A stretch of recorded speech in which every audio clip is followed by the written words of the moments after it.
Lui, c'est Sylvain. Sylvain est bruxellois. Un mot pour le définir? Visionnaire. Ce qu'il n'aime pas, c'est arriver en pleine heure de pointe à la salle de sport. En revanche, ce qu'il aime, juste après sa famille, c'est son job. Sylvain est chauffeur poids lourd. Ça tombe bien. Paris, sa fille aînée, veut faire la même chose que lui plus tard. Première leçon, les angles morts. Les angles morts, c'est quoi? Ce sont ces zones qu'on ne peut pas voir lorsqu'on conduit, mais que l'on doit imaginer. Un peu à l'image de Paris aujourd'hui, qui conduit un camion invisible. D'autres usagers invisibles se cachent parfois dans ces zones dites d'angles morts. Cela peut être dû à des éléments du pare-brise, à l'environnement, ou bien encore à nos propres limitations physiologiques, comme lorsqu'on tourne la tête par exemple. Un accident fréquent, c'est quand un camion tourne à droite, tandis qu'un cycliste le dépasse également par la droite. Bien souvent, le chauffeur ne peut pas le voir, et c'est l'accident.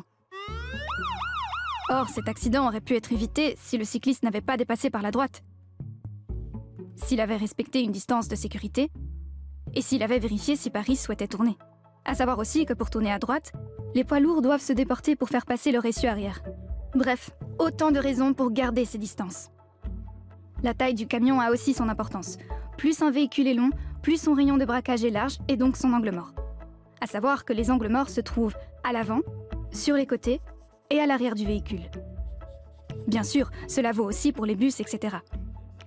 Au bout du compte, le meilleur conseil à donner aux usagers, c'est toujours établir un contact visuel.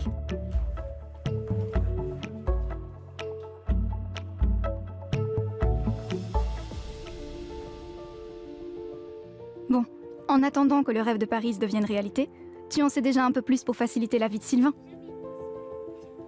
Bruxelles, c'est toi, c'est moi, c'est nous. Un message de Bruxelles Mobilité.